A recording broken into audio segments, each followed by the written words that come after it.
Marx obteve ajuda financeira de Engels e de outros amigos. Houve também uma herança vinda de Trier e havia o New York Tribune. Em 1857, época de pouco dinheiro, o New York Tribune despediu todos os seus correspondentes estrangeiros, exceto 2, e Marx foi um deles. Marx era, porém, mão aberta. Enquanto antigamente ele só tomava providências forçado pela polícia, agora ele se antecipava às cobranças dos credores e proprietários irritados. Daí outras trocas de endereço que terminaram finalmente no número 28 da rua Dean, no Soho. Nasceram filhos, 6 ao todo, e 3 deles morreram nos cômodos pobres e apertados do segundo andar. Marx continuava a atrair a atenção da polícia prussiana. Em 1852, um espião da polícia, extremamente letrado, enviou para a Alemanha um relatório sobre Marx. Como pai e esposo, Marx, apesar de seu gênio impulsivo e irrequieto, é o mais delicado e afetuoso dos homens. Marx mora num dos piores bairros de Londres, portanto, um dos mais baratos. Ele ocupa 2 cômodos. O cômodo que dá para a frente é a sala. O quarto fica nos fundos. Em todo o apartamento, não existe uma só peça de mobília que não esteja quebrada ou rasgada, com 2 centímetros de poeira, e impera a maior desordem por todo lugar. Sente um orgulho exagerado de sua autoridade como chefe do partido. É vingativo e implacável com seus rivais e adversários. Não descansará até destruí-los.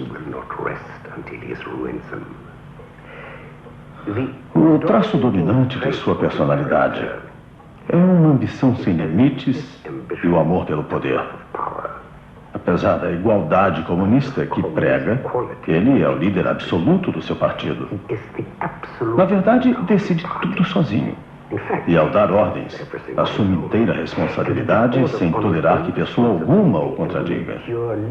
Tudo isso se refere à sua atividade clandestina e reuniões secretas.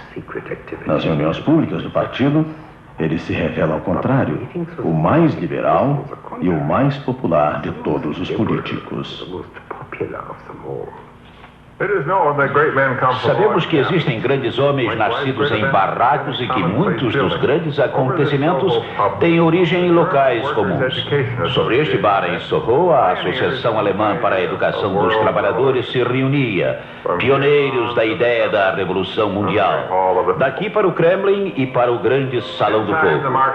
Depois de algum tempo, a família de Marx mudou-se de suas tristes acomodações. Em 1856, uma pequena herança vinda da Alemanha permitiu a fuga àquilo que Jenny Marx descreve como cômodos deprimentes e assustadores que marcaram toda a nossa alegria e toda a nossa dor. Mudaram-se para Hampstead, então o recente empreendimento imobiliário nos arredores de Londres. Ocorreram outras crises financeiras, mas a pior delas já havia passado. Durante as 3 décadas em que viveu na Inglaterra, Marx recebeu algo mais do que uma renda mensal, embora a renda seja uma coisa que não pode ser desprezada por aqueles que não a têm. Marx era absolutamente seguro, tanto de seu pensamento como de sua palavra. Era algo que o governo sob o qual Marx vivera anteriormente sentia uma certa dificuldade de compreender. Em 1850, o embaixador austríaco protestou junto ao governo britânico por estarem Marx e seus seguidores, membros da Liga Comunista, se envolvendo em todo tipo de debate perigoso, inclusive sobre a validade ou não do crime de regicídio. Ele recebeu uma resposta magnífica. De acordo com nossas leis, a mera discussão sobre o crime de regicídio, desde que não tenha a ver com a Rainha da Inglaterra e desde que não esteja definidamente planejado, não constitui base suficiente para a punição dos conspiradores. Num gesto conciliador, o secretário de Estado britânico admitiu estar pronto a ajudar financeiramente os revolucionários se eles quisessem emigrar para os Estados Unidos. Mais uma vez, Marx deixou de ir. Em Londres, ele dispunha ainda de outro forte recurso muito prestigiado, a biblioteca do Museu Britânico. E foi no Museu Britânico que Marx escreveu o seu eterno testamento, o Capital, Das Kapital. Seria presunçoso tentar resumir a tese central de O Capital, mas é impossível oferecer apenas as conclusões sem apresentar os argumentos que as apoiam. Creio que alguns ainda se recordam de que Ricardo deu ao mundo a teoria do valor do trabalho, proposição segundo a qual o valor de um produto é baseado no valor da mão de obra necessária para a sua produção. Mais ainda, dizia Ricardo, ocorreria uma inevitável tendência à baixa dos salários até que eles alcançassem um nível suficiente apenas para garantir a sobrevivência dos operários. Os donos de terras ficariam muito bem. Os trabalhadores apenas sobreviveriam. Marx começou onde Ricardo parou.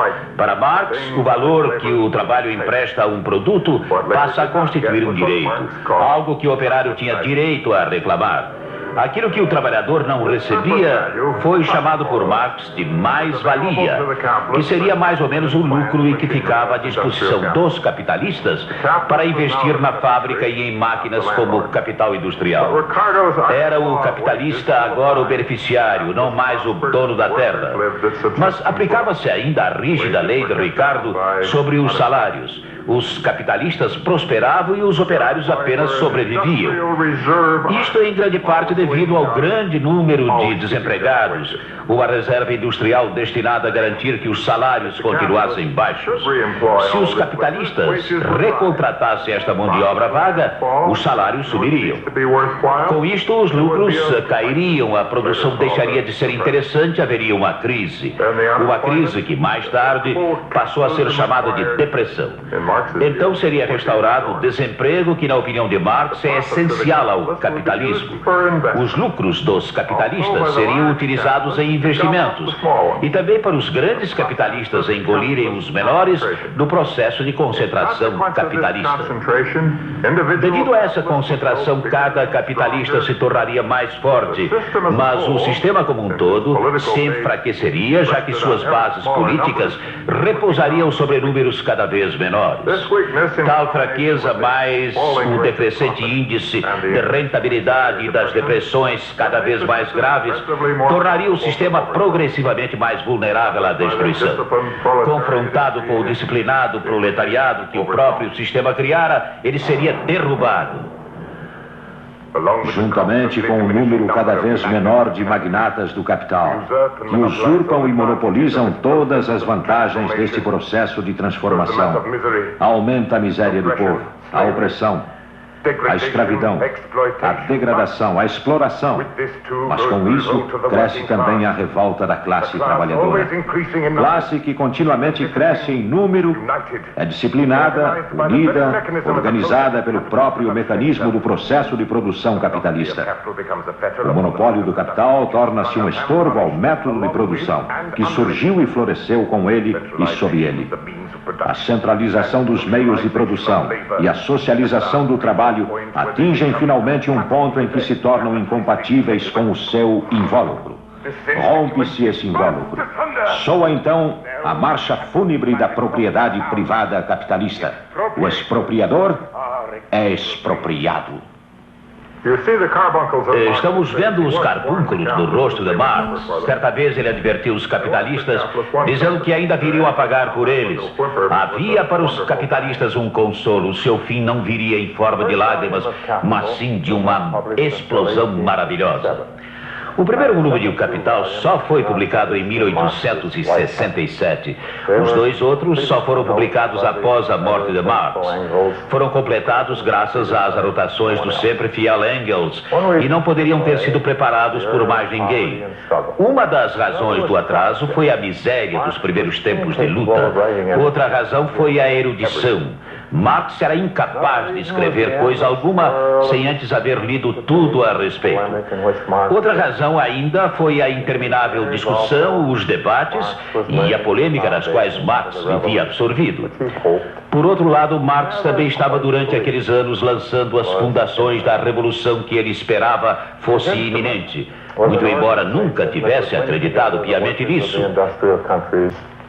O instrumento de sua revolução era uma organização que servisse de elo entre trabalhadores sem pátria de todos os países industrializados. Conhecida hoje como a primeira internacional, esse instrumento revolucionário nasceu em Londres no dia 28 de setembro de 1864, durante uma reunião de 2.000 trabalhadores, líderes sindicais e intelectuais de toda a Europa. Foi eleito o conselho e Marx foi escolhido seu secretário. A resolução, que de fato foi aprovada pela primeira internacional, solicitando a redução da jornada de trabalho, o apoio do governo para a educação, a nacionalização das estradas de ferro, não era assim tão revolucionária. Mais uma vez surgiu o ferrenho rival da revolução, a reforma. E a revolução tinha ainda o outro rival a enfrentar, o nacionalismo.